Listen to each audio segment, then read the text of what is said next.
And it is after hours somewhere in the world. After hours, greetings, everyone. Hello to you all. I already see a host of brilliant people showing up in the live chat. Wonderful to see you all. Oh, let me just silence this over here. We got a little bit of volume coming in from this other monitor. And how are you all doing out there today? How are you doing, Mr. George? How are you doing out there in TV land? Well, I liked that low lighting so much on the Halloween stream that we did that I'm not doing quite the same thing. I'm not going to just be a floating head amidst a veil of blackness. I think it might be a little odd for streams, especially when we have a guest. But I did want to try a little bit lower lighting, a little bit moodier, and I like it. I'm curious what the audience thinks, what the chat thinks. But yeah, we're just going to do a low-key Tuesday night check-in as we have been, and bear with us as we roll out the site. You know, we announced the site a few weeks ago, and as we get more to a rhythm of doing more shows, we'll have more on the roster and be able to announce more each of these Tuesday nights. Obviously, we have TAP coming up Thursday. We do have a guest potentially lined up, but it's not 100% everything ready to go, so we're not going to announce it quite yet. But usually, going forward, we want to use these Tuesday night shows to announce TAP and other shows that will be scheduled for the remainder of the week. Of course, sometimes things can pop up, but we do want to use these Tuesday night after hours to check in, be a little more informal. Jason and I just kind of talking about things going on, taking your questions, talking with you, talking about anything going on out there in TV land or otherwise, and maybe sometimes having a guest if there's occasion to do so. Like a couple of weeks ago, we had lovely Porridge on. And speaking of news too, very, very soon we should have the site up for that. There's just been a little bit of delays, dotting I's and crossing T's, but very shortly the Last Message of the West site will be announced. The URL will be announced. Again, that has nothing to do with the TAP TV site. I'm talking about a dedicated site just for the contest where you will be able to view all the videos and vote on those videos so that we can determine a winner with all those wonderful cash prizes that many of you in our chat are responsible for helping grow that prize fund. And you'll have a few weeks to vote. We'll have a window open for voting. So that's kind of some housekeeping. And we'll keep an eye on the chat with questions. But there's a lot going on. There's a lot going on in the wider circles. And I figured, Jason, we were talking a little bit before the show, that I would throw it to you and get some of your thoughts and start to share some of my thoughts. There's a lot, and perhaps it's something that will span multiple streams, because a lot of the events of the last week, whether it's the Groyper thing with Turning Point USA, whether it's the Greg Johnson situation in Norway, have opened up a lot of important conversations again. And maybe it's time to circle back to some of these things. And there's some points that need clarity, some ideas that need returning to. In general, with the Groyper thing, and I think in general, I think it's a good thing. So I'll just state that right from the outset, that organizations like Turning Point USA their feet are being held over the coals, as well they should be. But the frame of reference for some of the people out there seems to be the right. Well, you know, the political right. Where the right? What's the real right?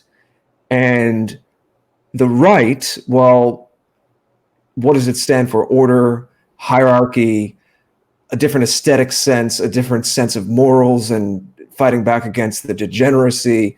These are general terms, but we know essentially what they mean. But you can have all of those things. You can have fighting back against degeneracy. You can have order. You can have hierarchy. In Japan, I want to bathe in our biosphere. I want to bathe in Europeanness.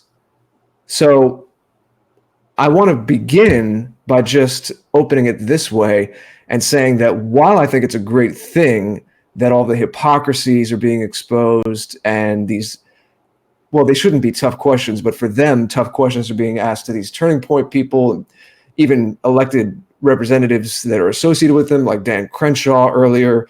They're being asked questions that need to be asked, and it's hopefully going to wake more people up and bring more people our way. But then there's this internal question of what's our way. there's this idea about punching right. I don't think Turning Point USA, as many people are saying, is really right anyway. So it's really not punching right as much as exposing something that's fake and this industry that's leading people astray. But I am concerned that with closer within our own ranks, that there's some, not all, but some people talking about this on social media are realigning with this.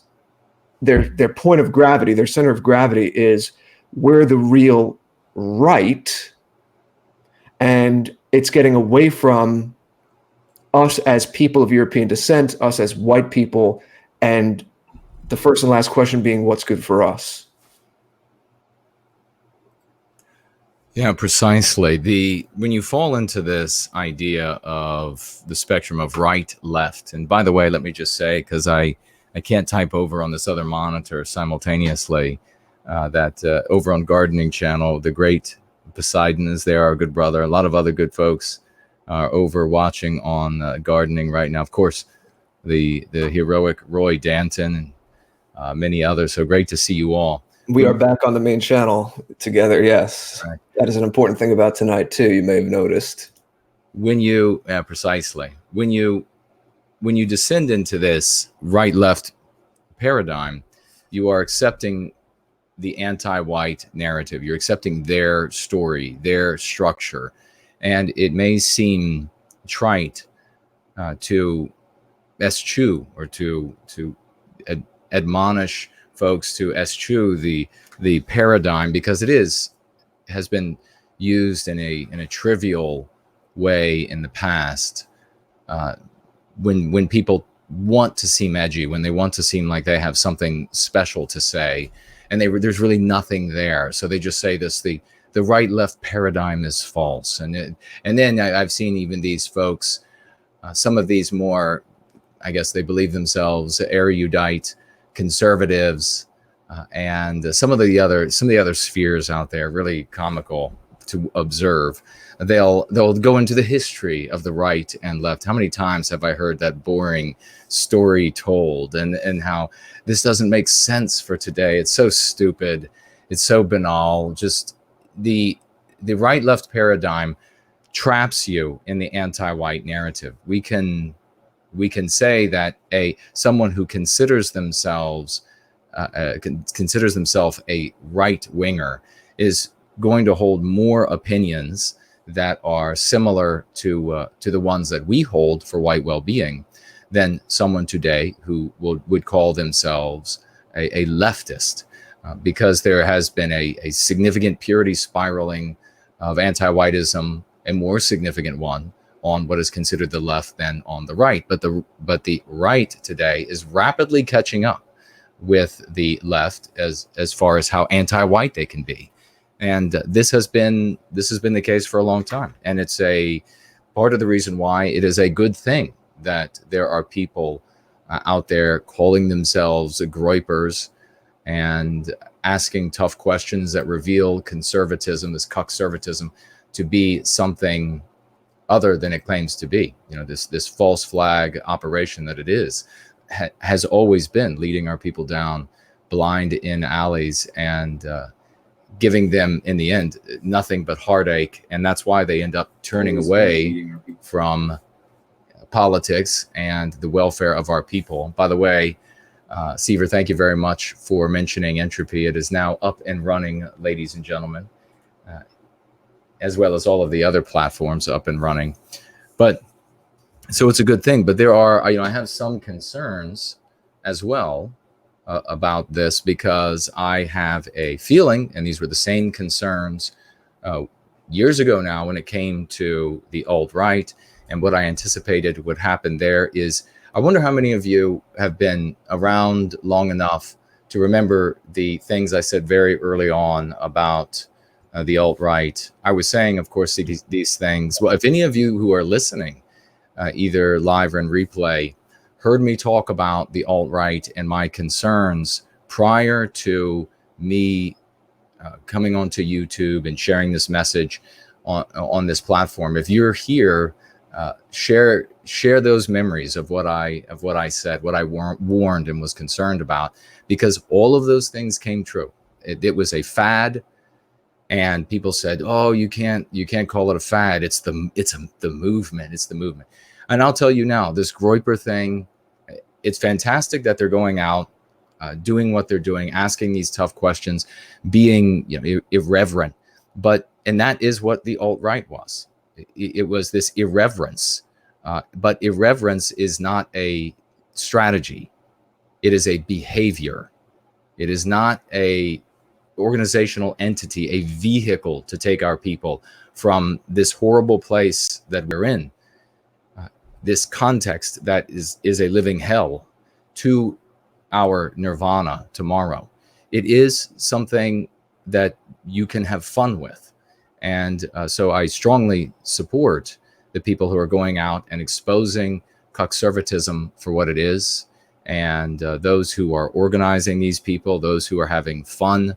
It's really a self-interest motivated the same way the alt-right was, but there are some concerns that really should be considered, should be talked about when it comes to this sort of activity, because mockery, silliness, snarky hijinks, puerility, this sort of thing is not going to take us into the next context in which we can recapture our destiny. It is fantastic for what it is, and I strongly encourage it and hope these people will continue, and they'll grow. They'll go out. This is exactly what will happen. Young men and perhaps some women are going to say, "This is fun. I'm in university. I'm in high school. This is something fun I can do. I'm young, so I like being irreverent toward these sacred cows of the anti-whiteism. And now I have this huge community that if I go and I say something irreverent and I ask a hard question that really exposes something, I will be a star for a day. I'll be a star for 5 days. I'll be a star for a week. They'll get video of me having a blast. And that it's great. And I will just say this to all of you. When you are going to ask these tough questions that are hard for this anti-white scumbag Charlie Kirk and these others who are going around the country swindling our people out of their destiny, swindling them out of safety and security, swindling them out of environments that would protect them from rape, that would protect them from job loss, that would protect them from stagnant wages, that would protect them from criminality, that would protect them from environments that reflect the biospirits of alien peoples. I guess I can't say alien, of non-white peoples, different peoples. The swindling our people out of all of that, when they're going out and doing that and you want to expose them, keep in mind that some of the edgiest things you could say are the things that will haunt you. You have a lot of people, we were just talking about, we had a dust up with a current of people. Fortunately, we were able to put an end to it, to staunch the bleeding of this idea that it's the movement's fault. It's people who care about white well-being. It's their fault if you followed their advice or what have you, and you ended up getting into trouble. No, that is your fault. If you followed bad advice and you got into trouble, you lost your job or what have you, that's your fault. You need to take onus and ownership, excuse me, for your behavior.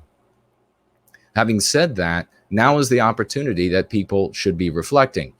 Here it is again. There is a lot of attention being raised for being a snarky SOB, and it's fantastic. Create powerful memes, mock these people, expose these people. But if you're going to get up there and ask that question, and you're going to be on video, and you're going to be remembered for all time, it's going to follow you for your life, ask a question that will expose these anti-white bastards pretending to be counterfeiting as those who care about the United States, when in reality they couldn't hate it more. Ask them something that you will be able to live with. Don't get up there and say something because it's going to get necessarily just the biggest laugh. Don't get up there and put your face and name out there in such a way that's going to get a magnificent laugh. It'll expose a little bit of Charlie Kirk and what those folks are doing, but it is something that will haunt you from there forward. They'll remember you were because they'll be looking for people to make an example of, rest assured. They'll be looking for folks to make an example of ASAP. So they'll be finding the young man, John Smith, who got up and he asked a question about whatever, and Charlie Kirk stuttered, or whoever was up there, Gorka stuttered, or whatever, and they looked pathetic, and oh, we had a great laugh. Isn't that funny? What a Groyper legend. And then the anti-whites move and they say, this person was talking about something truly heinous. Maybe their edgy comment had something to do with mass murder or revealing some portion of the history that the government has already, I guess, how can we say, already harmed people in a significant way for. And so then the student is hauled before the university, this anti-white tribunal, and they are kicked out of university. The name and their face goes down into the internet. The family, of course, is going to be angry with the family member for this sort of thing. And look, we had one guy end up in, at least one that we can say for sure, undoubtedly there were more, that committed suicide because of the pressure put on him by the anti-whites. So just be mindful if you consider yourself a Groyper, or you know someone who is a Groyper. I know there's going to be, and I don't know how many others out there are speaking any sense to you or putting out any caution, but that's what happens here in Going Free. That's what happens here in Service to White Wellbeing, is that we care about you. We want to recapture our destiny. We need you to be the best that you can be for the totality of your life. And having an edgy joke at the expense of some conservative loser and ruining or radically making your life much more difficult for that edgy joke, when you could have asked something that would have been revelatory, that would have really put them on a spot otherwise. Doing that is something that you should really think long and hard about. I don't want a whole nother crop of young people saying our lives were ruined because there was this opportunity for everybody to look at us and celebrate us when we brought up this objectionable topic or that topic that you get fired for or what have you. And I grabbed it because it would be great to be on video and have that week of fame or whatever. Don't make that mistake. It's fun, and have all the fun you want, but exercise caution when it comes to the kind of things that you're asking. And if someone in this community of frogs, of Groypers, if someone is encouraging you to ask the types of questions that will haunt you for your life, you should now take a mature pause and say, is this what I really need to be listening to? Is this the kind of advice that I need to be heeding? Now, there are a lot of, in a party, things can get carried away, and at a fight, things can get carried away. This is enter the fray, but keep your wits about you. Ask questions that expose conservative ink, and at the same time won't undermine the potentially the rest of your life. So otherwise I salute all of the Groypers out there, and have fun. Make hilarious videos of mocking these anti-white loser scumbags on the right. And again, and that goes right back to where I started talking, and that is the right is just, the official right is just as anti-white as the left. So we have a vertical spectrum here. At the top of that spectrum is all things good, all things moral, all things ethical and heroic. That is our higher calling here for white well-being. At the bottom of that spectrum is where the anti-whites dwell, in the cesspits of the hell that they create in our universities, at our hospitals now, we see across the globe, in the cities that they run, the towns that they run, etc. That is where they dwell. So that is the actual spectrum. Otherwise, I think that to get away from this focus on white well-being, and I've even heard, and I don't know if Jared has heard some as well, you can speak to it. And I'll take a look at what you all are saying as well, as far as your thoughts and what's going on, the Groyper phenomenon, and what you all expect to see or news you have. I don't know if we have too many in our audience. That's the thing. I'd say it would be an interesting exercise if we do have any, or ones with ties in it. It would be an interesting exercise maybe on a future show for us to come up with some questions that would fit the criteria of what you were just saying, Jason, that would be effective and yet not be something. I mean, they're going to twist anything, we know that, but that it would at least mitigate the damage of something following someone around and causing undue harm, because a lot of people, these people in college, are not thinking that far ahead. And you do have to be playing for the long term. This is a marathon. If you care about what's going on in our societies and you want to change this ship around, you have to be able to do this for a long time. You have to think long term. Well, precisely. And that's really why there needs to be a note of caution. That is, level heads should be speaking right now, because the youth and anybody who has a youthful spirit, they don't just have to be young in years. They can enjoy the irreverence. Snarky hijinks can be just the absolute epitome of enjoyment for some folks, and they can get carried away. So especially when it's not going to just be your 2, 3, 4, 5 friends, but potentially a community of thousands, tens of thousands, even scores of thousands, who might see what you have to say on the internet after you've recorded it at one of these college, whatever this college tour that they're on, or whatever it is. So yeah, there needs to be a note of caution. So let it be known right now, this Groyper phenomenon, it's going to, obviously everyone knows it's going to continue. It's going to continue to roll, and thank God it is, and taking on the cuckservative, the anti-white bastards on the right. And there are going to be a lot of folks in it that end up getting hurt because they're not hurting themselves, because they're not going to hear this message. There's definitely a way that they can go about this, and let them know, ladies and gentlemen. I mean, if you hear folks over in that who consider themselves Groypers in that sphere, let them know that what we're sharing here today, that they need to be careful.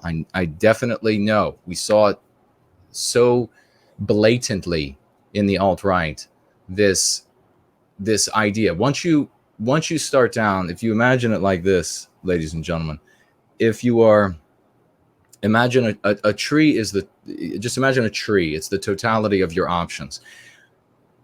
At some point, whether you perceive it or not, you can get onto a train of thought, a train of action, following thought, that immediately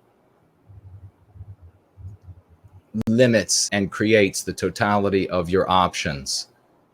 And once you get headed down that branch, if you will, the further you go, the fewer the options and the more predictable the outcomes. On that branch, on that road, you come to a point where you ask yourself, what is the edgiest, most shocking thing I can say and do to the regime? What is the most shocking thing I can say in that auditorium? What is the most shocking thing I can do when I stand up to ask a question, and one of these rallies of these tours, and then they end up doing it because it's a one-upsmanship. You know, if the guy in Toledo, the university there, asked A, well, then this person thinking, I got to do better than A, I'm going to ask B and say B. And then the next one says, I've got to do better than that. It's got to be C. Does everybody not remember this with the alt-right? It is, the Groyper thing is a fad, just like the alt-right was a fad. And it's not to say that there's anything wrong with things being fads. There's nothing wrong with it at all. I totally support the Groypers doing this to the cuckservatives. I hope it expands until the cuckservative anti-white pigs can't go anywhere without these Groypers surrounding them and like bullfrogs chasing them away from every stage. That's be fabulous. But we have to be cognizant of this one-upsmanship, and then eventually you end up at this, what is the most shocking thing that folks can do to the regime, people in the regime, and then they'll be doing it. And we can all think of what those things will be. And it won't be because those people believe those ideologies or whatever it is. It won't be because they are willing to die for these ancient notions, if you will. It'll just be because they're trying to shock the hell out of the people on the stage, at the university, shock the hell out of their friends, get the bigger laugh than the previous person's laugh. And those people will have their lives ruined because of it, just like many young people had their lives ruined. So remember that, no white guilt. Jared George, we're saying this is a good thing, but we need to exercise caution about the kind of things that people are asking and this kind of runaway tendency of this sort of thing. So this is going to continue all the way through the election. It's going to pick up speed. There'll be more of this, more of the Groyper memes, the little images, the cute little frogs or whatever it's going to be. There's going to be a lot more of that, and a lot more young people are going to come into it. So there need to be mature people, adults, who care about white well-being, who say to these people, you need to make wise decisions. These are the things that can happen to you. I realize that this can go, that you would like it to go away where you get the biggest laugh and all the eyes are on you. But you need to be thinking about other things. And more importantly, to not confuse, just like the alt-right was confused. And this is exact, if you were with me listening when I first started making videos or before making videos, and you heard me make these predictions about the alt-right, it was easy for me to make because I could see, just like looking down the branch. If your vision is long enough, you can see to the end of the potential decisions that can be made. That it would be confused as a movement, or confused with a movement, rather than the fad that it was. And that's exactly what ended up happening. And so when inevitably the fad passed, when inevitably, certainly when you had the one-upsmanship, people were getting they're hurt as a result of it. All of those people who thought it was a movement, all of those people who thought it was a vehicle to regain what we could have had, they became disenchanted. They became dolorous. And we had to grab them by the lapels and yank them to their feet and say, this was never going to recapture anything. It was irreverence on steroids. That's all it was. It was a game. It was bell bottoms. It was Chanel cologne, or perfume. It was just a fad. It was just a phase. It was fun for a lot of folks who participated in it, but it wasn't ever going to be anything more than that. You had people making these long videos on YouTube about, can the world go on if there is no alt-right? Did the world go on without bell bottoms? I mean, it was never a vehicle to recapture our destiny. And do not confuse, but I'm afraid there will be people, but now we have a much larger community. So perhaps we can stunt this a bit. We can blunt it a bit. We can prevent this big depression that will come inevitably when a lot of people begin to think that being a Groyper, and you watch, there are going to be all of these new words that are created about, and all of this new meaning that is going to be sewn on or like stapled on to the side of irreverence. So it'd be like, okay, here's irreverence. This is actually what it is. This is the fad. It's cool. It's funny. And now let's try to staple on God and country. Let's try to staple onto it nationalism. Let's try to staple onto it morality. Let's try to staple onto it ethics. And so there, it kind of looks like it's a movement, doesn't it? No, it's not. It just isn't. It's not going to recapture our destiny. It's not going to have any of that effect whatsoever. The effect that it can have is much more like paint thinner. You're gonna throw the paint on, the paint thinner on the paint, and the paint is going to melt away, and we're going to see what the anti-white conservatives really are for what they are. When they get up there and they try to say that they are for all of these values that regular white Americans that they care about, these Groypers have a fantastic opportunity to expose them for what they really are, so that they can't mislead us, mislead our people with normal sensibilities in the scores of millions, so that they cannot mislead us anymore. That is the real value. That is the gold for these Groypers. And I tell you, if they could keep focused, these young people that are doing this, or people who are irreverent by nature, if they could stay focused and focused on the fact that it is merely, or its purpose, I guess, is not a vehicle to regain our destiny, recapture our destiny, but to expose this anti-white right, then they'll have a lot more success. So that's my predictions, and I hope we all can help to communicate this to those who might, if we don't communicate to them, might become less effective as a Groyper. We want the Groypers to be as effective as they can possibly be. B, harm themselves individually. We don't want them to ruin their lives. We don't want them to get thrown out of university, or because they make the edgiest joke in the frat house.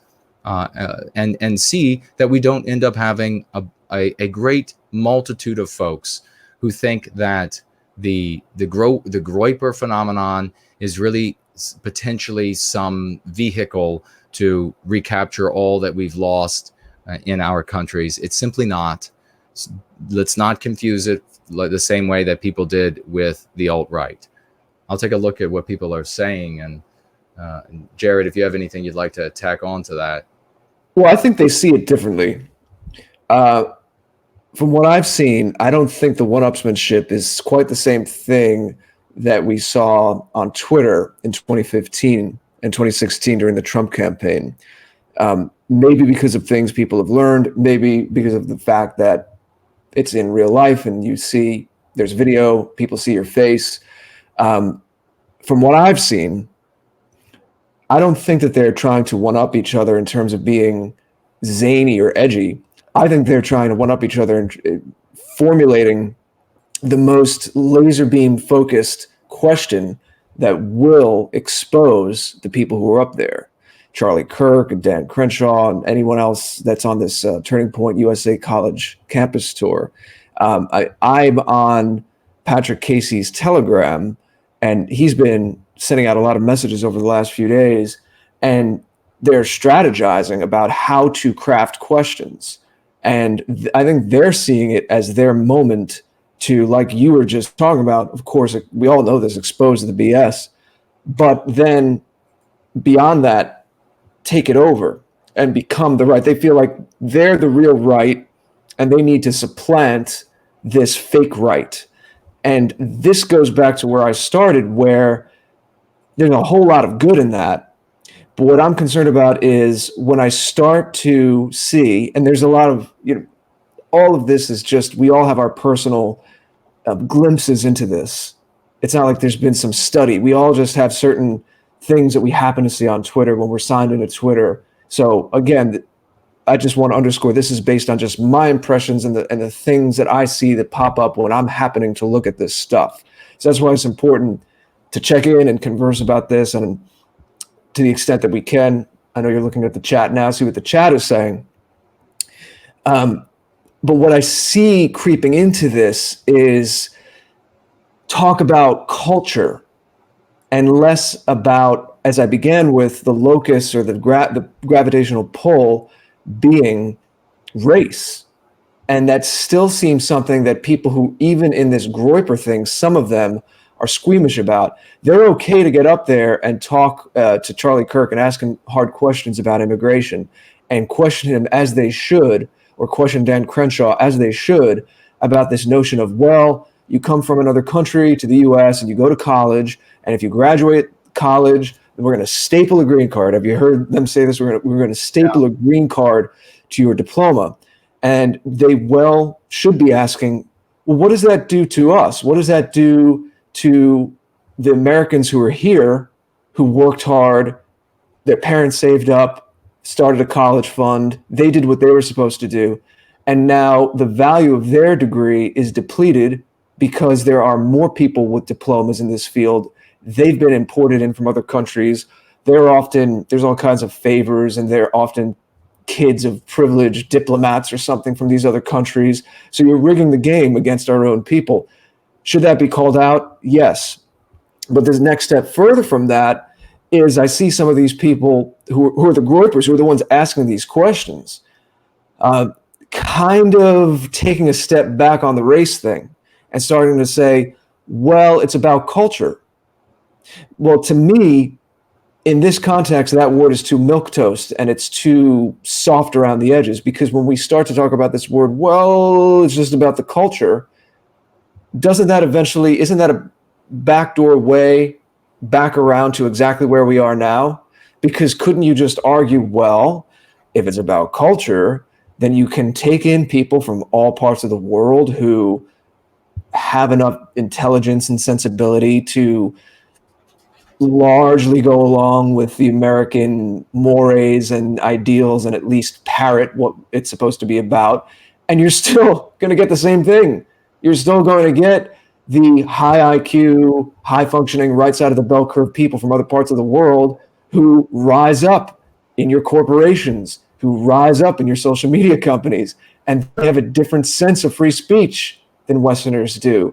They have a different sense of loyalty of who their community is than Westerners do. So that is the sound, that is the alarm that I'd be ringing more, because I'm starting to see some people walk back this thing about race.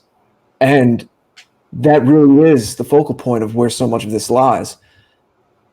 But I will say, Jason, that your warnings are well heeded and need to be said. And your long experience in this movement, you need to bring that to bear. And it's a very, very important thing for people, especially young people that don't have the experience and know when you do A and B, C and D often follows. Need someone like you up here. But like I said, I do have to push back a little bit and say, I'm not seeing, from the videos I've watched, the tweets I've seen, I'm not seeing a one-upsmanship in terms of being zany and edgy.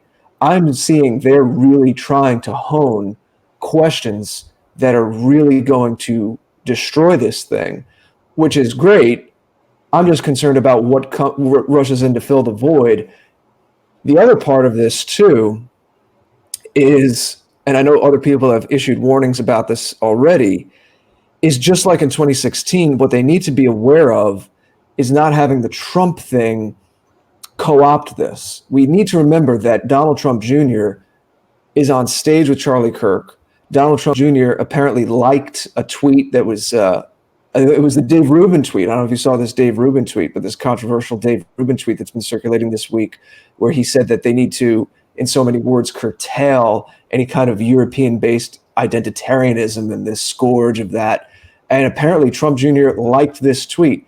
So what we don't want is the Trump thing, just using the energy the way they did in 2016, and then doing a bait and switch. I hope. So I think I'm not on the inside of the Groyper thing, so I don't know how many of them think that they're just starting this to really represent their own view of things versus they're the real America First people, and America First meaning Trump.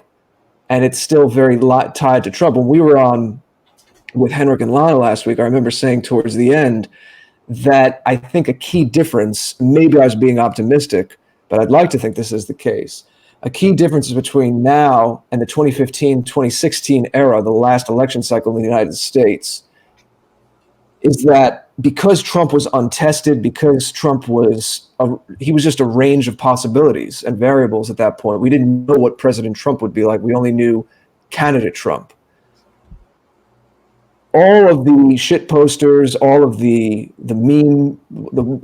people making the memes, the Groypers, they tied their fate to Trump.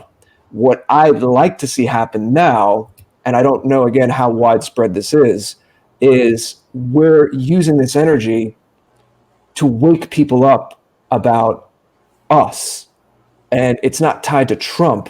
It's about us culturally as people of European descent, our disenfranchisement, all of the things that have been hurled at us, and us getting back in touch with our roots, our heritage. That is all good. Tying it to Trump again and just thinking Trump again in 2020 is going to solve everything, that is what we need to be very careful about, it not being co-opted. I think from what I've seen that because we know what President Trump is now, and it's not just this vague possibility, and we've almost gone through a whole cycle, a whole term of Trump's presidency, that it is more the latter. It is more our thing and not necessarily a vehicle just to get Trump reelected and that's it. I think that that's too small and that's too narrow. And whether or not Trump getting reelected is a good or a bad thing, I'm not even getting into that conversation. I'm just saying that we could couch that, we could put that aside as a separate conversation about strategies, about who you vote for and not voting in general. Put that all aside for a second. I'm just saying all of the energy can't only be about Trump's election. It is a lightning rod because it's a focal point, and the whole mass consciousness, all the mainstream, even the normies are focusing on it. So there's more energy in the air in general, and that has to be utilized. But the people on the inside of this, and the whole point is to wake more people up who are vagues, normies, whatever term you want to use. We need to use the election, but we cannot make the mistake of thinking that this is just about, the whole focus of this is just about getting Trump reelected. It has to be about far more than that, and preparing more people in our culture and our society for how we think, regardless whether or not Trump gets reelected in 2020, regardless of how he performs between 2020 and 2024, regardless of what comes after Trump. That bigger picture, longer term thinking is what we need to do. And as far as this having a lot of energy and excitement and tearing down the fake right and these fake turning point people, that's all good. I think I froze. I don't know if you can still hear me. Yeah, I can hear you. My image is froze. It'll come back. But that's a funny image to freeze on. There's probably no image that wouldn't be funny to freeze on. That's just life. Oh, wait, now it moved off of you. Maybe it's that Halloween ghost again. I guess it is. I listened back to some of our Halloween stream, and I was, it kind of sounded like I was trying to fight times, and then I disappeared. Wild. By the way, some people ask, we should clarify more than we do after hours. The logo in the top right down is on purpose, ladies and gentlemen. The part after hours, where things are a little more freewheeling, more interaction with the audience, more any kind of format. Bring people on, maybe even we'll host debates. who knows? Any kind of wild card thing that doesn't fit into the more formal interview of a tap, well, that's after hours, and that's where we are now. Hence the upside down card. It's our joker. Exactly. Any feedback from the chat? Anything interesting popping out? Well, we have Ray has our good friend, great participant, he and his wife in this community, real heroes in service to White Wellbeing, was unable to super chat. Writes here, Google has stopped me from being able to donate. Streamlabs has now shut me down. So here it is. Thank you for having more options. He got to us a super chat by way of Tippy, ladies and gentlemen, a rarely used option that is down in the description for super chatting. It looks like, I believe, as I look at this wild looking screen, 10 euros. So thank you very much for that kind super chat. I don't know what the percentage is that Tippy takes, but we will find out. I think Roy, when I asked somebody to give it a go to see if it'll work, gave a euro, and it ended up being €1.28. So it was like a 28 euro cent charge. Ray, if you had a charge beyond the 10 euros, let us know how much it was. That might give us some feedback on what it will end up arriving as, and what it will cost to all of you if you want to super chat by way of Tippy, which I believe is a French company, perhaps. Anyway, we also have, if you all could get your wild emojis, your applauding emojis ready, we do have a super chat here on Google, if I could find it, from Mestizo, $100 super chat. Thank you so very much for the kind super chat. Writing here, what the cartel did to that Mormon family in Sonora, Mexico was unforgivable. 9 white Americans, an entire family, yes, just wanting to celebrate with loved ones. It was a wedding, ladies and gentlemen. The cartels are truly evil. Ladies and gentlemen, they absolutely riddled the vehicles with bullets. It would be fully automatic fire, not the kind of things that they could buy from a gun store in the United States that the anti-whites would like to blame on our right to self-defense. And of course, you're not hearing much about it because it was white families who were slaughtered. That's what I say very often. Thank you very much, Mestizo, for that deep love and kindness that you would demonstrate there with such a princely sum in the name of an honor to these families, these Mormon families who were just trying to have a splendid day, a wedding. Babies, ladies and gentlemen, little children were machine gunned. Little white babies, little white children were machine gunned by these vicious anti-white animals. And that is the kind of thing that will afflict us increasingly, all of us. It will be not just a story that we hear on the news happening someplace else. It will be the cousin's cousin. It'll be that close to us. It'll be the person whom we work with, the people who built his deck. It will get closer and closer if we don't recapture our destiny. And Lord willing, it won't be any of you who this happens to. If there is justice in this world, if there is a God that will vector the suffering, he will make sure that it lands on the people who have made this sort of thing possible. So our hearts go out to this family, to everyone who is affected by this tragedy. Certainly all of their relatives, their entire community, and certainly our heart goes out to everyone who should be avenged and who will not be avenged. Thank you very much. Yeah, the story is that they had a flat tire in their SUV and they were stopped at the side of the road. It's unclear as to whether the cartel knew what they were doing or the report, but who knows, is that they figured it was someone from a rival cartel. But regardless of that, we know that there's insane violence at the border, and there has been for a very long time. And that is something that we can be dealing with a lot more directly than dealing with things in the Middle East, something right at our border. Well, you're saying the news stories said that the cartel thought, I don't give a shit what the cartel think. I mean, first of all, that's the spectacle of a bunch of white people in an SUV changing a tire. It could hardly be mistaken for the rival cartel. These are high-powered firearms with scopes. You can zero right in and see exactly who you're murdering.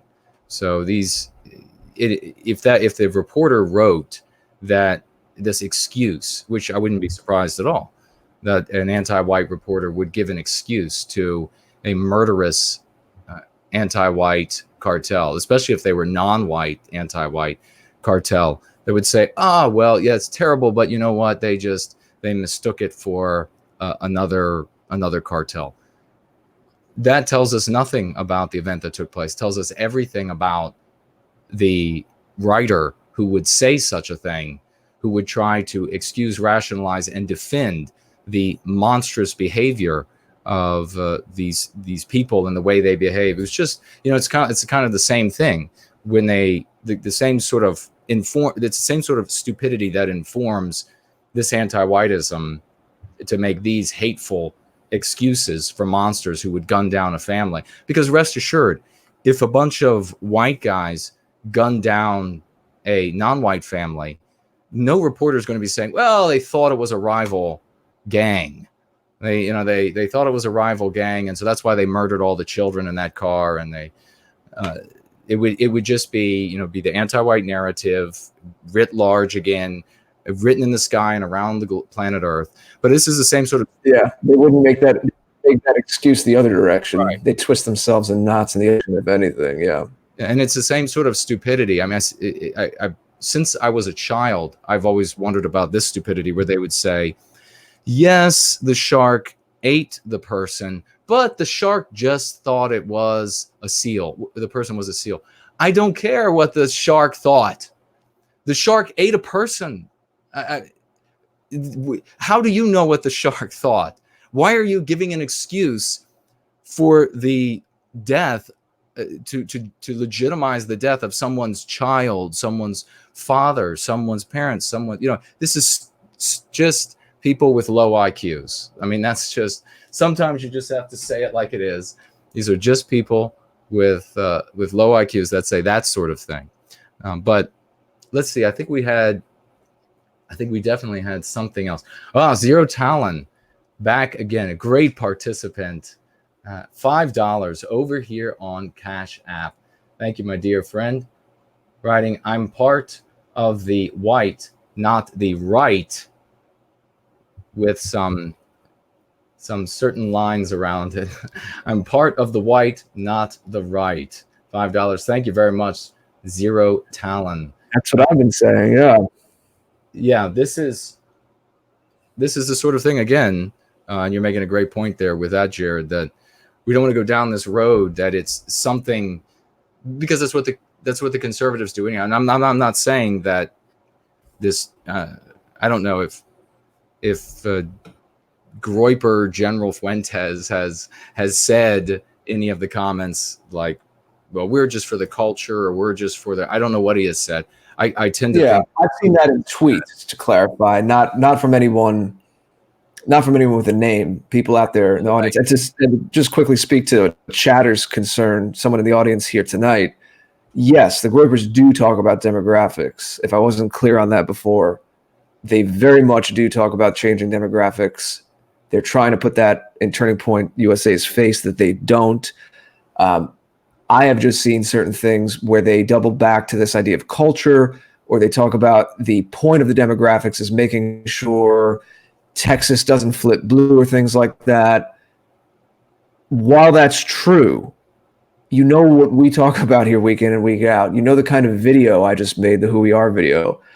We need to see our guys more ensconced, more bathing, as I said before, in the essence of what it means to be a person of European descent, the symbols, the aesthetics, the sensibilities, all of these things need to be uncovered, rediscovered, robustly asserted.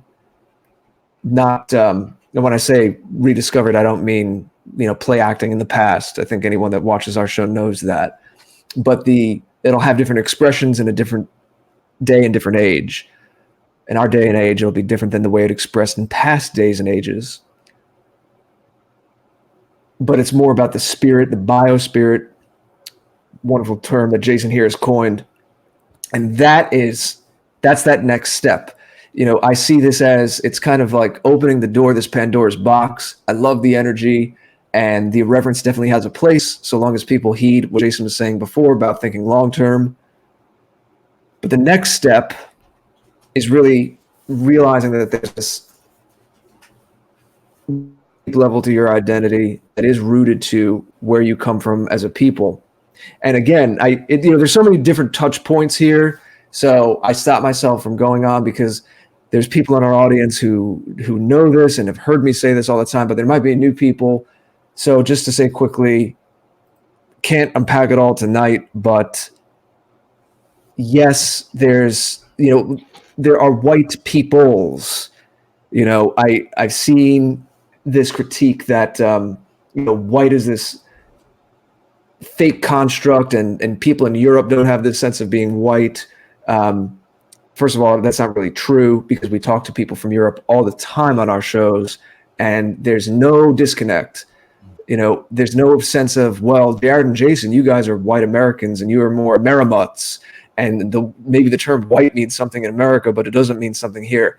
They understand.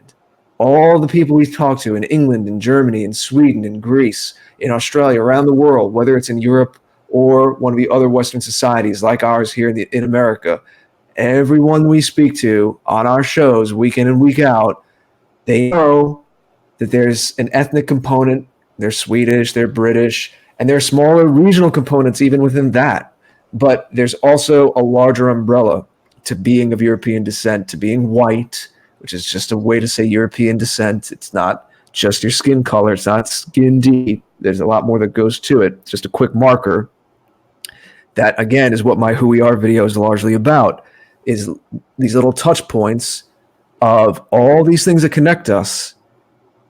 Because when you look at what's not us, it becomes much more clearly apparent that, yeah, there's a lot that binds us. And I think, Jason, you said something like this once on a show a few months ago. Like, yeah, there's a lot of differences between Wales and Hungary, and those are great, and we want those to continue. But if you went to India for 4 months, there I am, I'm back.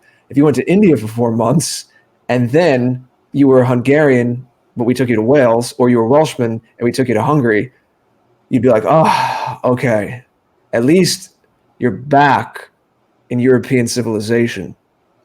It might not be Wales if you're in Hungary. If you're a Welshman and you're in Hungary, it might not be quite like being home, like being in Wales, but you'd be in Europe. You'd be in Western civilization.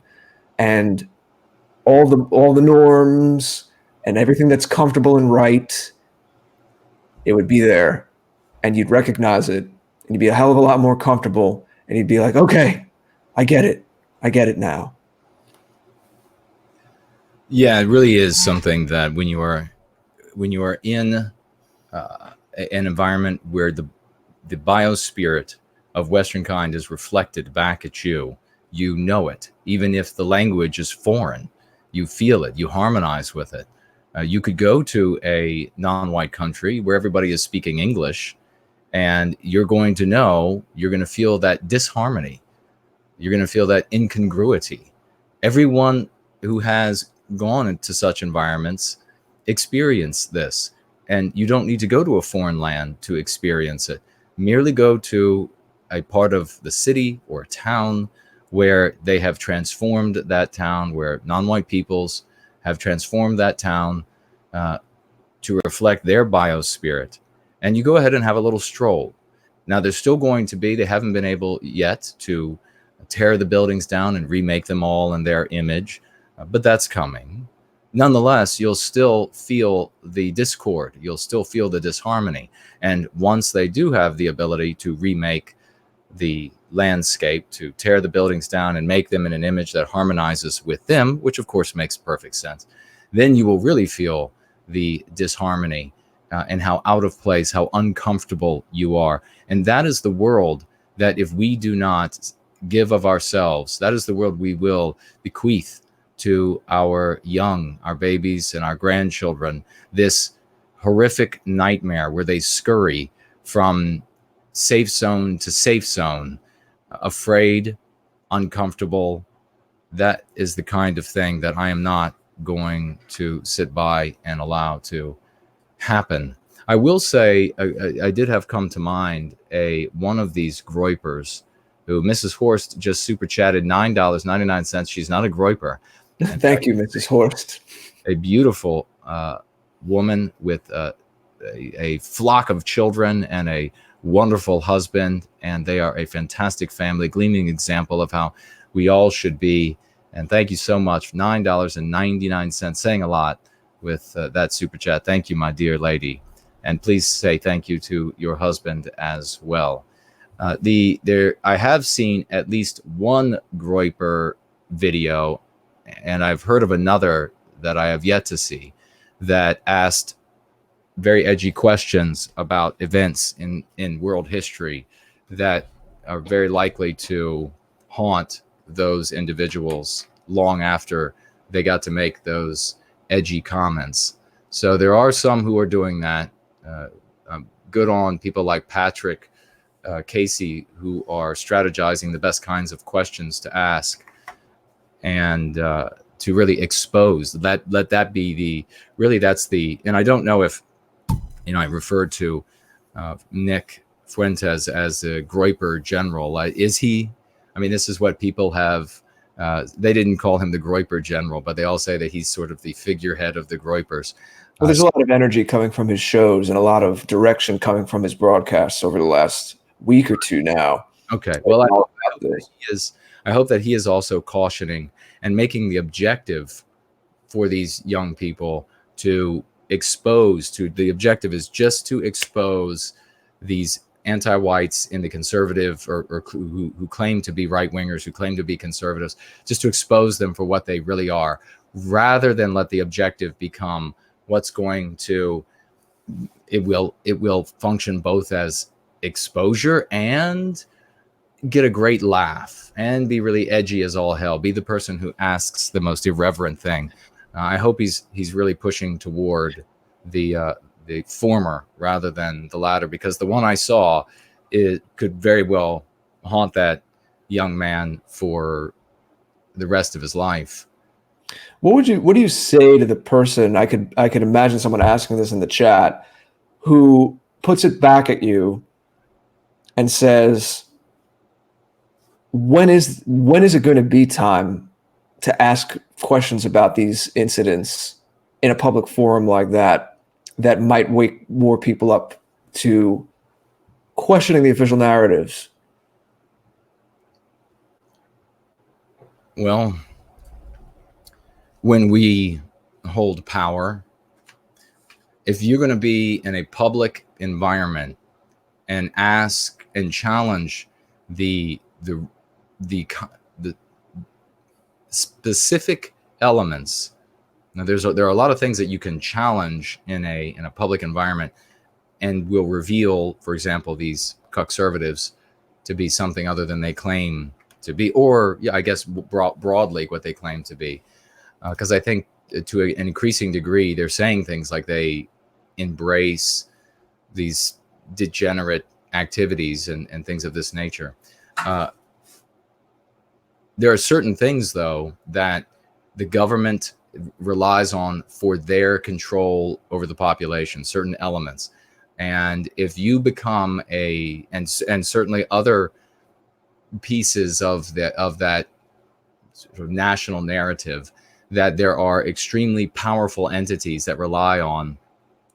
And if they can get into jails and cause people to suicide themselves, then maximum security prisons, and cause people to suicide themselves. And they have the law, that they have the laws to disappear people for, if you can get popular enough and speak too much on an issue that will challenge the power structure without you creating or being a part of a much broader community, then they're just going to make you go away. And so I would say that we would have to do this to speak to these certain issues without there being any sort of repercussion. We would have to have quite a bit of power to stay the hand of the opposition. What good is it going to do, to say certainly to a young person, this is something I would never do. Go into a public venue and question something, tell the people there to do X, and do it again and again. The same person, go out there, hit on this specific point again and again, that it would be legal for the government. Of course, they can dilate the law, but they already have the laws after 9/11 to be able to act on individuals that cause any sort of instability like that in the popular narrative, and to just delete those people from existence. I'm not going to ask anybody to do something that I am not going to do. And essentially, it's like acting, it's suicide by government in that case when you go out and do something like that. So you can spread knowledge about certain periods in history and open people's eyes in a much safer way online. You can get to folks online than going out into a public venues, getting a name for yourself for being the most wild roisterer and asking the most edgy things, and then having yourself, finding yourself in some serious trouble with the government. So without the power, I mean, there have been brighter people than me who have tried to stand up against the mass and of their governments before they had power themselves. And now power doesn't mean, folks, don't misunderstand, power doesn't mean that you have to control the government. Power doesn't mean that you have to have, there are many, and we talked about this the other night, ways that you can attain power. But if you go up against these structures without power, then smarter people than myself have discovered that they'll never do that again until they can, for example, control the police force or whatever it might have been in historical reference that you can pull to mind. So yeah, there can be really disastrous consequences for individuals, and I hope that those General Fuentes will advocate these folks to just ask questions that will expose Charlie Kirk and the rest without jeopardizing their futures, without jeopardizing their ability to make a living, without jeopardizing their freedom, without jeopardizing even their sanity. It's all fun and games until somebody commits suicide over it. Yeah. We should say, too, sort of connected to what you just said, is, this is all a wild, loose association of individuals. It starts online, it spills over into real life. So I know, and I can't speak for him, of course, but Nick has his own relationship with the people going out and doing this, and I'm sure he doesn't agree, and they don't 100% with everything every last one of them does and says, and vice versa. So it's not like there's this top-down command where everything every Groyper does is a direct result of something Nick Fuentes says. I don't think that would be fair, and hopefully most people know that, but it would be important to get that on the record as well. Nick he's a guy doing his show. He's very good at what he does, and he's definitely created a lot of energy and has been able to harness that and funnel that into these guys going out and asking these questions. But there's still individuals acting on their own accord, making their own decisions, asking questions that they came up with. Yes, there might be some guidance. You might have Nick or Patrick Casey or other people giving suggestions about how to craft questions, but we can't you can't take someone that asks a certain question, or even more strongly than that, if someone decides to commit a certain action and tie that back to Nick's show or anything like that. There's different opinions, and there's nuances and even disputes within all of these different pockets.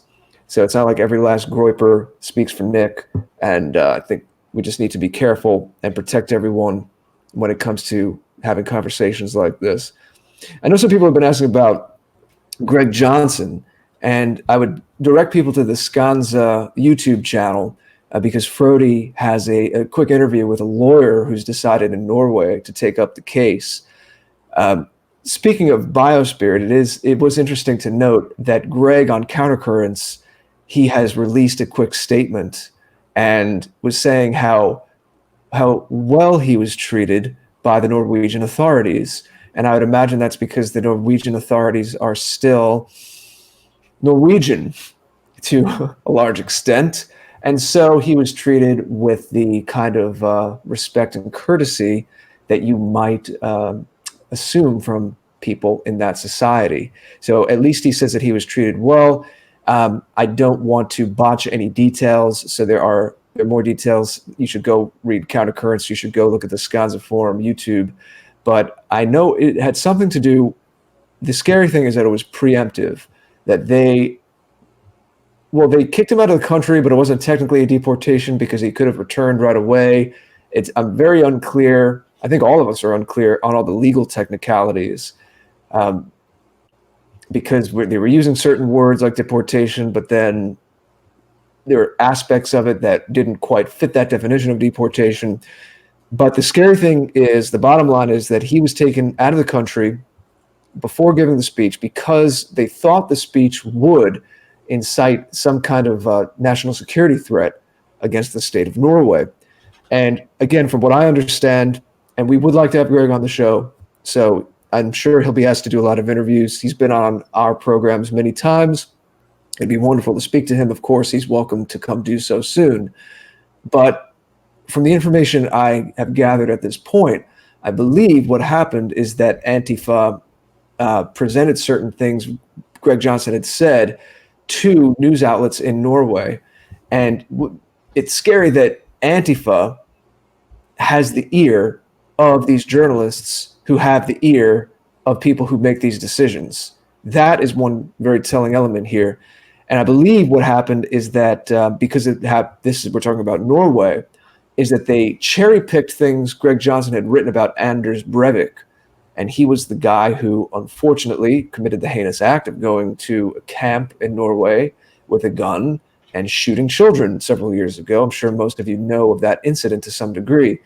And they cherry-picked things that Greg was writing about Anders and from Anders' perspective, and took that out and made it seem like Greg was putting it in his own words or something to that effect. Of course, I can't speak for Greg, so please go check it out for yourself, or perhaps he will be on this show soon, one of our shows, since we have a few now, as you know. But that's the gist of it. So it was preemptive. You might incite something with this speech, so we're going to stymie you. We're going to stop you from making this speech before you can even make it. And the reason why this complaint got to where it was is because Antifa cherry-picked things and got it to the journalists and the authorities. How typical, how expected. The anti-whites, it's what I was saying a couple weeks ago, that the anti-whites in the halls of governance, the anti-whites wearing the badges, they are no different than the anti-whites wearing the balaclavas in the streets. No different than, they're in the halls of governance wearing a robe and sitting behind a bench in one environment, the anti-whites, and in another they're in a smoke-filled drug den where they're trying to figure out what sex they are. I mean, this is the world we have to accept, and we need to plot accordingly instead of, as so many continue to do. And I don't understand why, but I guess I'm a pragmatic person, and others are idealistic, and they get mired in this. But these are the rules. These are the rules. For God's sake, stop with this. These are the rules stuff. How many times do we have to be shafted by the law? How many times do we have to have conferences that we're trying to hold and the anti-whites call in the threats to murder or gang rape and murder the manager of the hotel's wife and children, and the FBI does nothing? How many times does that have to happen before you finally say, don't call the FBI? Before you finally realize that those people with the suits and the nice black cars with the tinted windows and the people who look so important behind those benches, and they just demand all that respect, and they got that big seal behind them. How many times do they have to pass on the law, applying the law when it would undermine some effort to inflict harm on us, and then dilate the law, make up out of whole cloth law to prosecute and persecute us into oblivion? Yes, they're anti-white. They're not going to be fair. Let's stop breaking out the rule book. It's pathetic now for these folks who continue to just whine about, well, they shouldn't. Of course, they found a reason to deport Greg, and when things get, when we gain more momentum, when we gain more power, the excuses they give are going to be they're going to be increasingly flimsy. Right now they're comical. In the future, it's going to be, they'll just leave the line blank on the documents. They'll just throw the document away. The reason, they'll just say, just grab him and take him to the border, and he's not allowed back. I mean, that's what we're faced with. At some point, we might have to be, if we want to speak in another nation, we might be having to get a dark tan and get shuttled in on some anti-white billionaire's boat into one of these countries where we'll be welcomed with open arms. Whether that happens, Jason and I on a raft in the Mediterranean, because we've been invited to speak at a European conference, and we're trying to. That's the only way we can get in. Right, exactly. What are they doing on that raft? How isn't that Jason in the middle of those 50 doctors and lawyers and engineers in the middle of the Mediterranean? Boy, really sticks out like a sore thumb. But we do have, we're running out of time quickly, folks, but we do have some super chats over here. I did want to mention, though, just this thought that came to mind, and then I'll read these super chats and the questions over on Entropy, that this analogy that came to mind about essentially rebuilding the alt-right by rebuilding, or by turning this irreverence into something more than an irreverence campaign, an expose of sorts of the anti-white right, and also this idea that some in the Groyper community are talking about, that they're now talking about, well, it's not really race, and it's culture, and it's religion too. They're saying all of that has failed. All of these methods have failed. I cannot be the only one who can see that it is stupid to do the same failures over. And it makes me think of a comical analogy. See, well, first of all, you have, with all of these failures, you have the weaknesses sewn into them from the beginning. We know how they failed. So saying, let's do that again, is the height of stupidity. So it just makes me think of I think it was called the Tacoma Narrows Bridge. And I don't know if the river was called Tacoma Narrows, or it was just where the land came close together, pinched the river. But there was something called the Tacoma's Narrows Bridge. And they did not account, when engineers built this bridge, they didn't account for the great wind that came down this river, but where this pass was, where it got narrow and it pinched.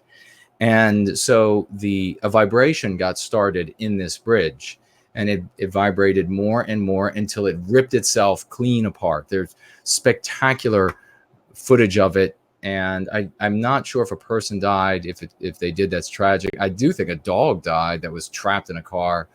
At least people may have perished. Truly dreadful. But couldn't you imagine how stupid it would be? And this is how dumb it sounds to me.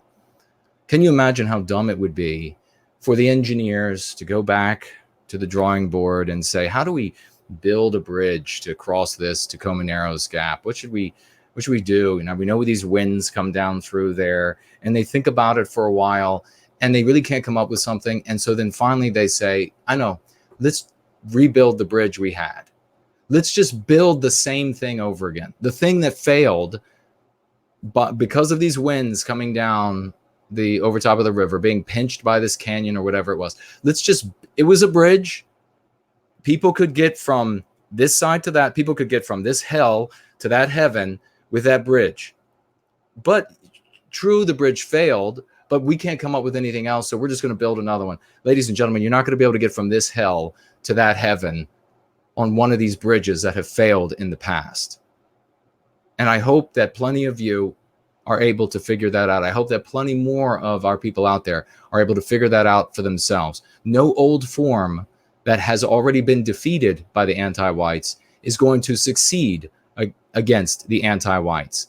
There has not been a significant context change in which you could say, well, let's resurrect one of these old forms. If there had been a context change at the Tacoma Narrows, let's say air stopped moving on planet Earth, there's no more wind, well, then the bridge would work as it stood.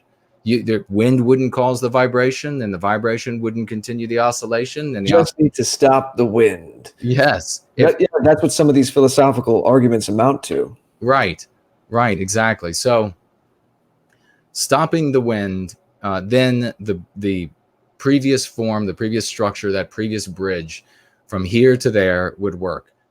The wind isn't going to stop. The context hasn't changed. The anti-whites still print the currency. They still dominate the centers of power. You're not going to be able to take up the old structure that failed and have success this time. It's desperation. And I feel pity for people who are looking around. It's like looking at someone, like a prisoner of war, and they've tried again and again to escape from their little hole in the ground, and every way has failed, and yet they go back and they go back and they go back.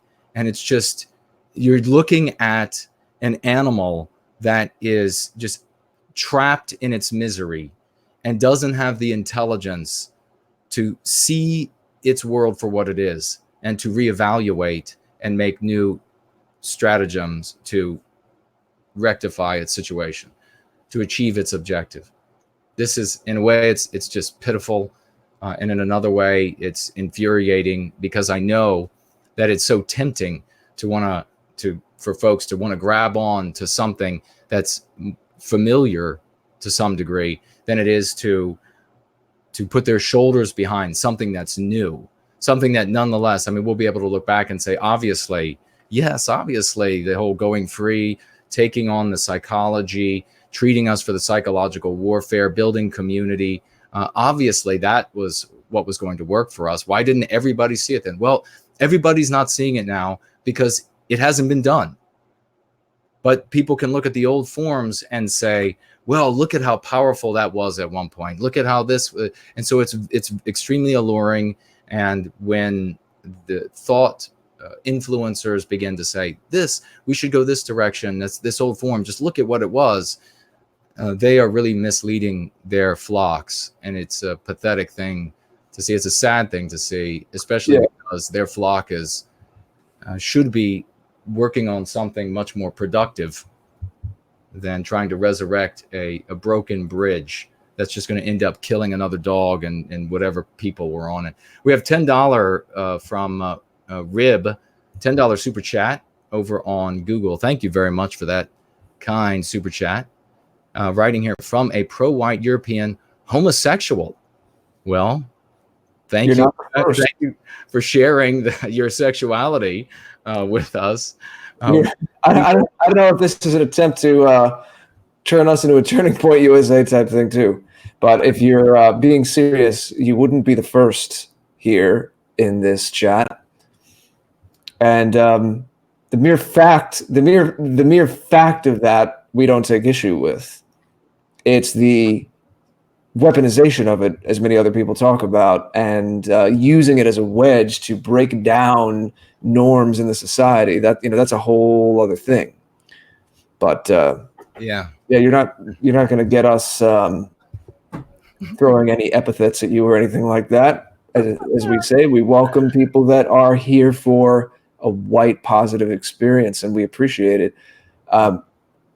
indeed. And for anyone that's coming in late or got it out of context, what Jason was just saying, Jason, I don't want to speak for you, but I don't believe you were saying specifically about the Groypers and taking over the chat, the Q&As at these live events. When you were talking about the bridge, he wasn't talking about that. Jason and I both like what's going on in general with the Groyper thing. He was addressing some more general methods that have been tried in the past, and just to make sure we don't repeat the same mistakes. Before you read more super chats, I do just want to say, and I'll put this link in the chat again, I do still need feedback on the Watch Live Now page on our new site, theafterparty.tv. We are still working out some kinks. I know that's probably not working on mobile. That's okay. But if you're on a desktop, I'm particularly curious, if you're not already signed into Entropy on another tab, if you go to our site in this link I'm about to share, can you sign into Entropy right from our page? Because for anyone new to this, if you haven't heard, we have this great innovation, guys, where we've worked with Entropy so you could watch our show right on our website, theafterparty.tv. This is a first. No one has done this before. And over the next few months, we want to get you guys more used to going to our URL, our website, and that particular page, so that you can watch, whether we're using YouTube or another platform. You could sign in through Entropy right there and be watching the show, chatting, participating, filling out polls, asking us questions. Because as you know, we need to stay one step ahead of the social media platforms, and we are trying to do our best to be smart about that, always trying to strategize, be one step ahead of things, innovate, and make this a fun experience for all of you and us too. So please do let me know. As I said, my main thing I want to know is, if you're not signed into Entropy, if you could go to our page and let me know if you can sign in. I can't sign in. I cannot sign into Entropy right from my page. The guys at Entropy know this. They're working on it. But if you can't get in, or you can, either way, let me know your computer and your browser, and that will help us a lot. So I appreciate that. And after that public service announcement, I turn it back over to Jason if we have any more questions or super chats to round out the evening. We definitely do. I was just looking here to see if there were any other questions in the live chat, and I'll turn to Entropy and we will wrap this up, seeing if there were anything about no, looks like we're covered over there. Yeah, let's see. We have Heidi super chatting $10 over here on Entropy. You know what's interesting about Entropy is I'm not seeing the YouTube. Something must not be quite right. I'm not seeing the YouTube super chats on here as well. Heidi, though, super chatted over here on Entropy. Thank you very much.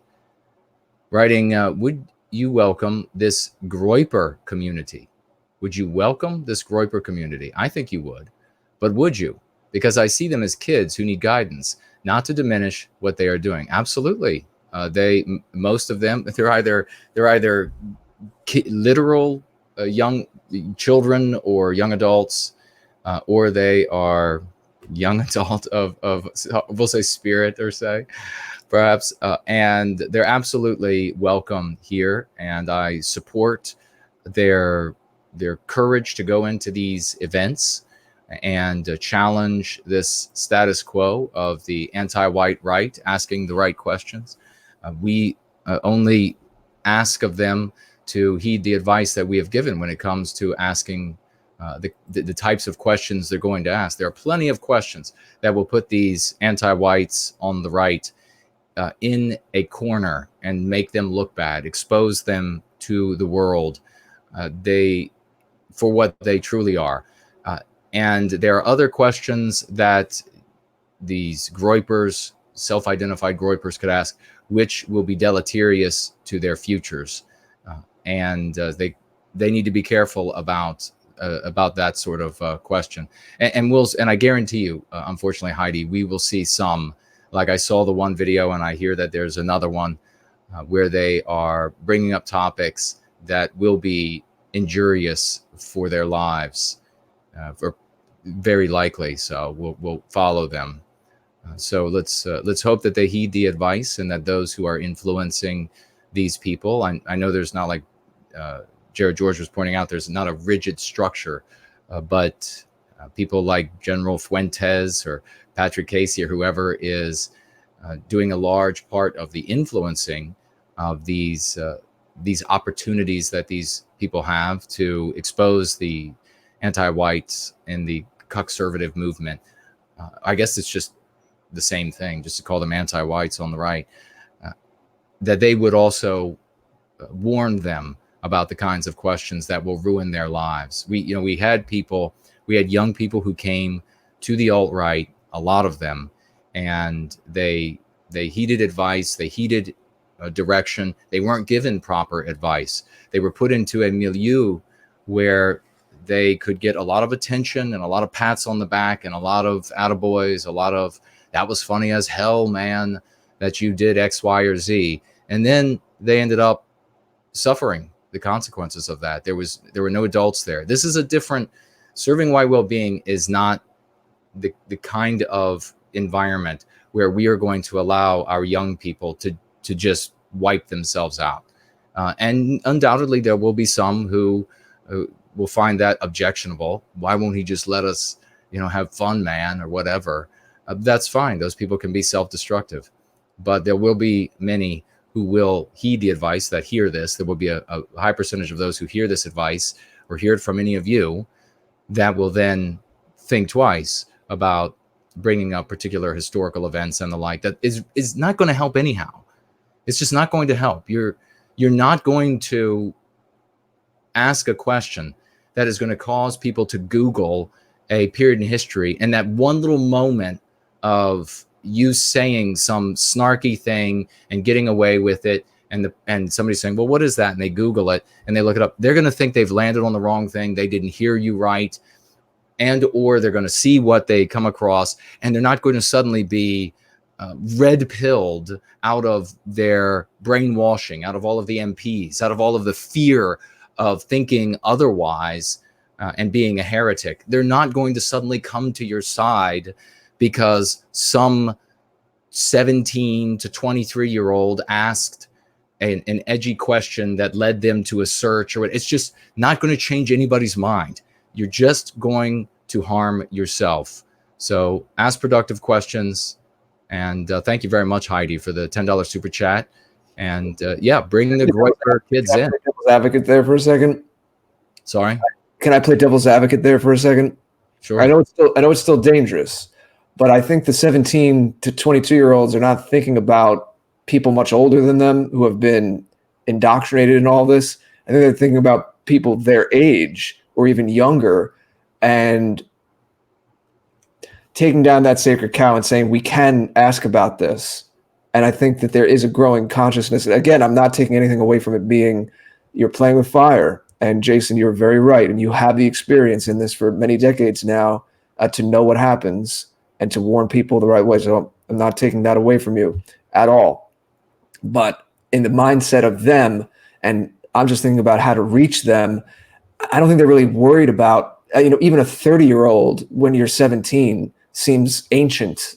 They're not thinking about 30-year-old. They're thinking about other kids their age, late teens, early 20s. Mm-hmm. And they're thinking, there's a lot of energy, there's a lot of irreverence. We're going to be the generation that kind of throws this off of us, this indoctrination, even though a lot of them have to take classes about certain things in their high school, certain historical events. So that I'm just putting it out there as not to take away again from your warning, which is very important, but to make sure that we're as close as we can be to addressing the mindset and where their heads are at. This really is their subculture, and they're trying to make it normal. Like, I can say it. Oh, he said it too. Oh, he said it too. He could say it. She can say it. and they're all looking around and they're saying, yeah, we all feel the same way. You can question this, you can ask these questions, and then maybe it'll seep out to some of our peers. But they're thinking laterally about people their age. I don't think they give a crap about waking up people that are that much older than them and are indoctrinated. They're going to just say, oh, they're stupid boomers. I don't know how revolutionary they are. They wouldn't be calling themselves, they wouldn't be calling themselves bullfrogs. They wouldn't be calling themselves Groypers if they were genuine revolutionaries. They're trying to have a lark. They're trying to, they want to get their friends to laugh. That there were a lot of those folks who, during the rise of the alt-right, did the exact same thing. And we're thinking I'm going to be reaching all of my buddies, and they're all going to have a great laugh when I do X, Y, or Z in public.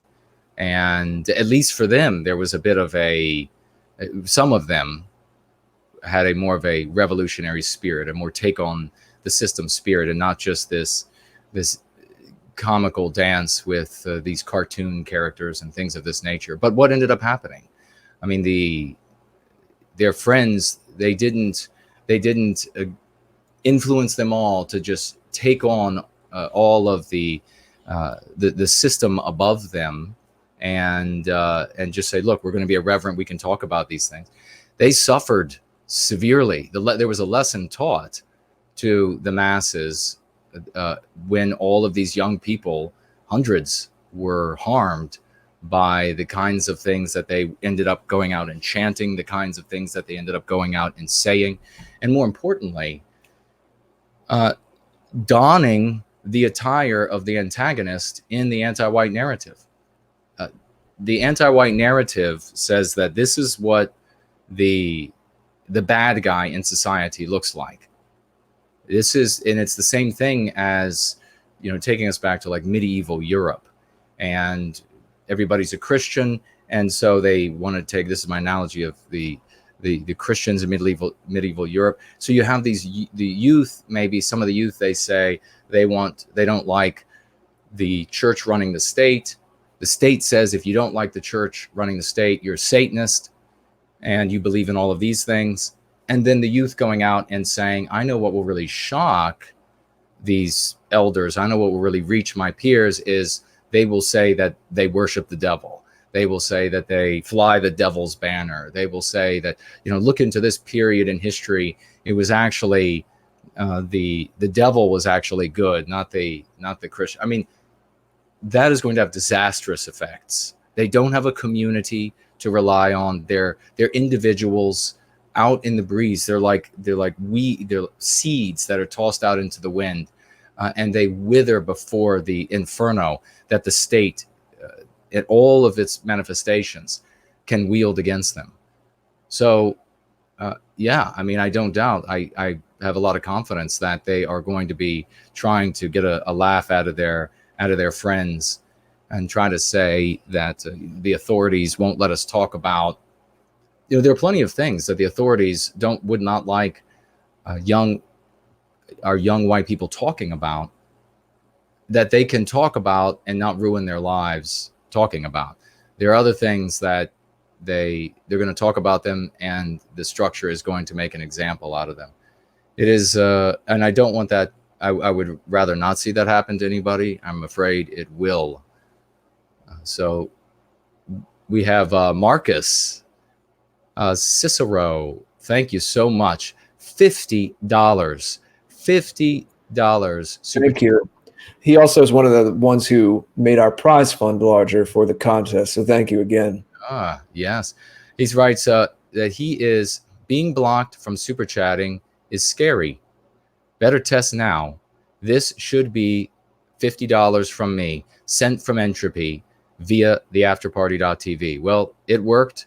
It has come through. At least I'm seeing the notification. I guess we will see if there is any issue behind the scenes and whether or not there was an actual transference. But from this end, I can see your indication that you have super chatted and your verbiage. So thank you very much, Marcus. If you did it through Entropy, if you're signed in Entropy on our site, then you're on Entropy.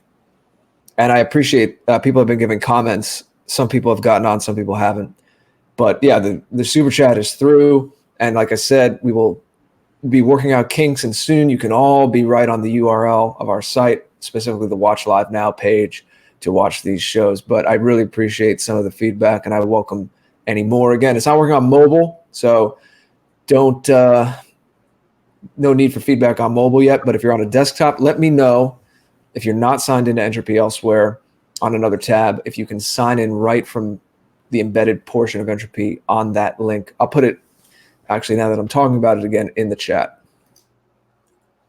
Good deal. And looks like we have a super chat over here from the lovely Vivian, super chatting $4.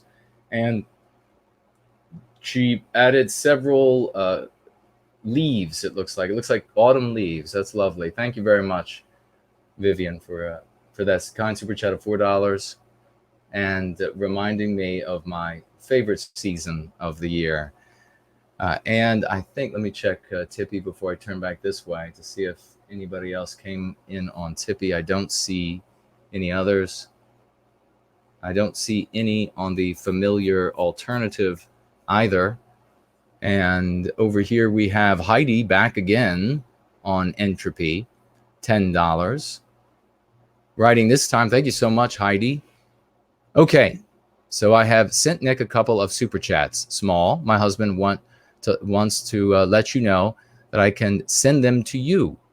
So here I am, or I'm not against what Nick is doing, but caution. Yeah, I support what the Groypers are doing in exposing the anti-whites on the right side of the spectrum. Absolutely. And I want all of them to be most careful as they pose their questions, keeping their futures in mind. What I want is these young people who decide to go and challenge these anti-white dirtbags at these universities.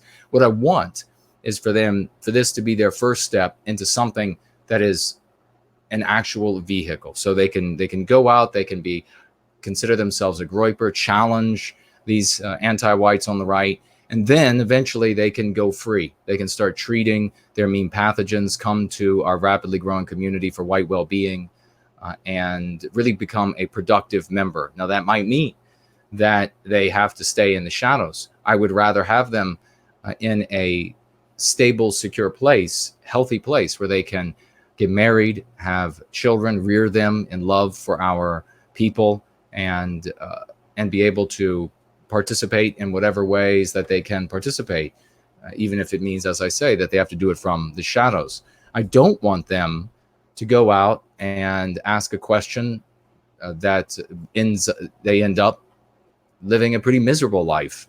They can't get hired. They get thrown out of university.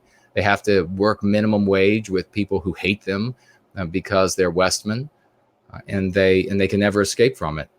I don't want them to have a miserable life as a consequence.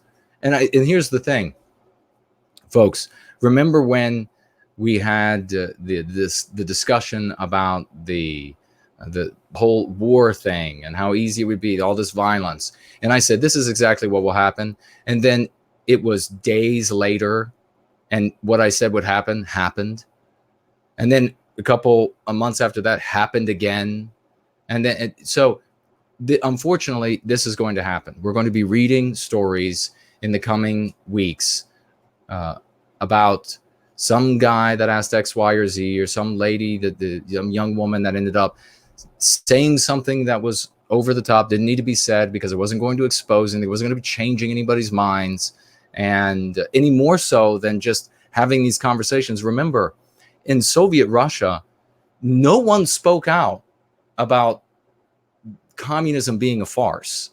No one got into a public forum and said, I want to ask a question about how this whole communism thing is a farce. No, they talked to each other in private conversations, and they all knew that it was a farce long before it fell. That's how it fell, because they all knew this is a joke. But if you went out in public, even though everybody knew it was a joke, everybody knew it wasn't what they all claimed it to be or pretended it to be. If you went out in public and said that, you died for it. So you can change people's minds by having these conversations about these certain subjects in private, just as our people did in Russia when they were subjected to and oppressed by communism. You can have all of these conversations, and that day is rapidly coming where an increasing number of our people know that anti-whiteism and the anti-white narrative is bogus. And so they just have to nod, because why? Because you are victimized if you don't nod. That is the exact same thing that was taking place in Soviet Russia. So you're not going to do any better by getting out in public and saying communism is a farce in the Soviet Russia, because you would just be dragged right off. You'll suffer consequences here too, and it won't be necessary. You won't prove anything else. Heidi, over in the question widget, I think a big question is going to be, will Nick continue to take this lone wolf style, or will he step up and join others in the movement, the bigger folks? I don't know. I don't know exactly what you're thinking there with that question, Heidi. If it's like, is he going to start saying these other people have wise, sane things to say, and so I agree with them, or is he going to continue? Is that what you're saying, or is he going to continue to just say, let's just make this a great game, and we are the Groyper army, we are the rebels from Star Wars, the Rebel Alliance or whatever? I don't know, but I guess I don't care, as long as he and the Groypers expose the anti-whites on the right. I'm happy with that. She also writes, I support what he is doing, but not if he's going to take a narcissistic view of himself in the movement. I post your link every chance I get. Well, thank you for that, Heidi. I don't know how Nick views himself. He probably is having a grand time, though, I would imagine. Did she say she posts the No White Guilt link in the chat on his show? No, just says I post your link link every chance I get. So maybe Heidi, you mean that you posted in Nick's show, perhaps? I don't know. She'd have to be a mod to do that, but regardless, we appreciate it either way, of course. Yeah, absolutely. Heidi and Raymond, we love you. Yeah, they're wonderful people. And we have here Daniel.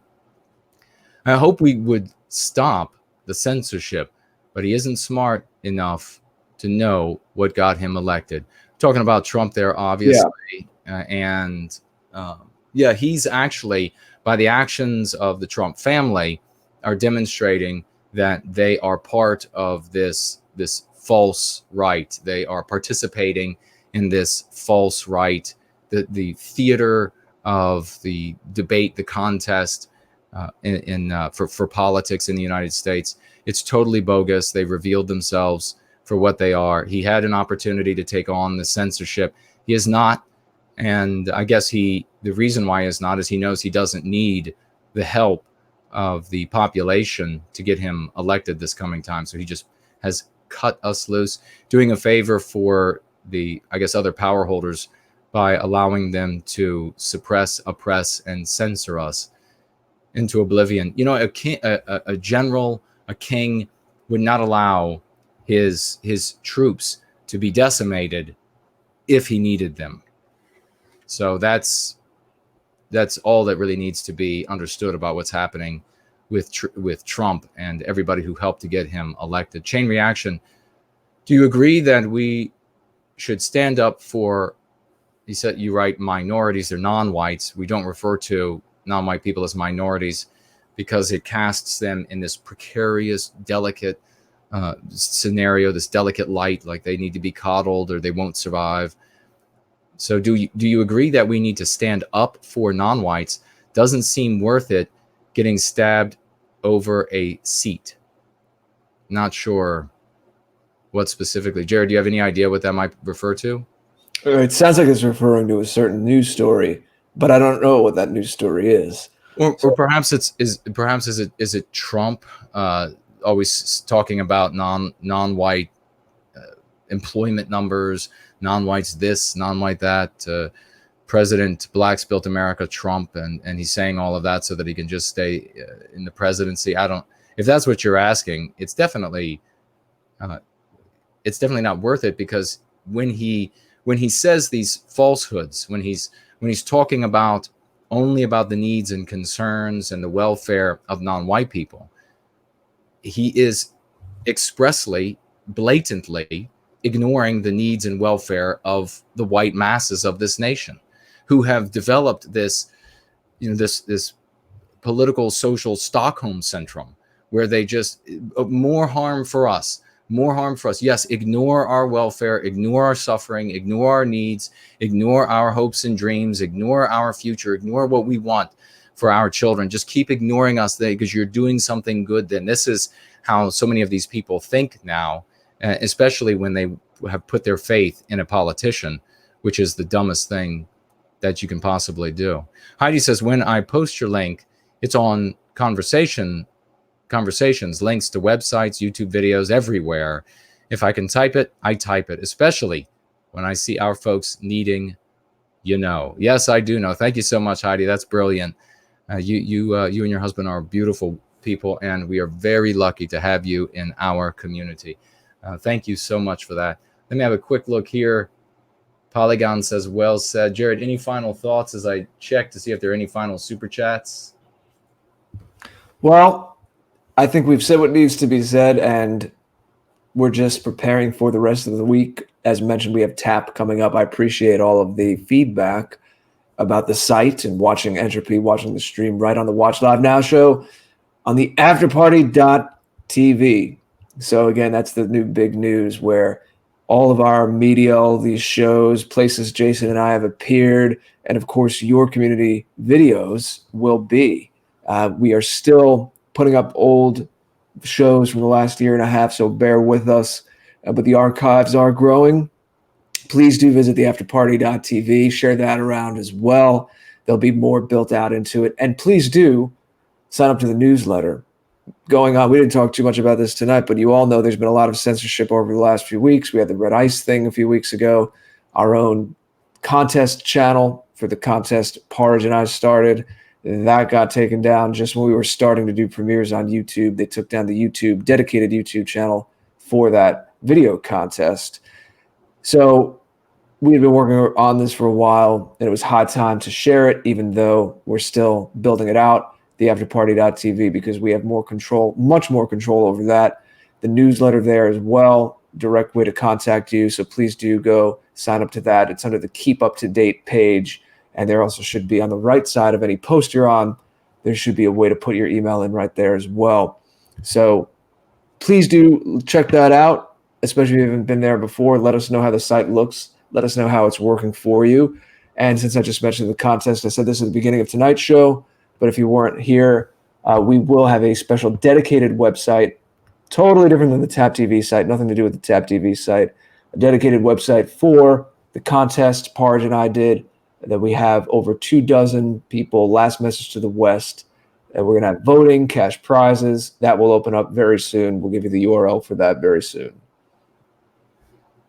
Well said, good brother. And looks like we have, let me move this. Zero Talon over on Cash App. $3 super chat. Thank you so much, my dear friend. And writing here, did my super chat pop up on Entropy? It was only $3. It did not. I do not see a super chat from you on Entropy, brother. So really quick, folks, if you tried to super chat as we close out the show today and get back to work, I've got to get back to work on some things so that hopefully I can finish up tonight and get to work on making Go Free into a Kindle version so that you all can get it on Kindle. And I think what I'm going to do there is have maybe a little bonus period. We'll see. I'll let you know. But if after we wrap up tonight, you had trouble super chatting, then in the thread under the video, please let me know what venues you tried, what platforms you tried to super chat on. Did they not go through at all? Did they keep getting sent back to you? Or if they went through and there was some kind of other glitch and you're not sure, let me know, because because there seems to be quite a handful of issues tonight, which is really odd since it's across numerous platforms, payment processors. But with that being said, I look forward to your feedback. And tomorrow you can find me on PWR at the normal time, I guess. Yeah, we fell back, so it's 2. Yeah, now the US and the UK, or I should say the US and all of Europe are back. I try to keep an eye on those jumps in daylight savings. That almost got me once when I was newer to this. Like, wait, Europe doesn't do daylight savings when we do? You don't even think of these things until you're streaming and talking to people from all around the world. Yeah, that's the thing. It's a wonderful thing. I will say, too, speaking of going free, my copy is in the mail. It'll be arriving soon, version 2 of Go Free. And Jason and I will do some shows about that. I really want to, when I'm reading it, I really want to dig into it and see what questions and challenges I come up with for Jason, and we'll all talk about it, and we will dig into it in depth and get the most we can out of it. Yeah, absolutely. Really empower folks. All right, ladies and gentlemen, it's been a blast as always, and look forward to seeing you tomorrow and then Thursday and every day thereafter. See you soon. Bye-bye.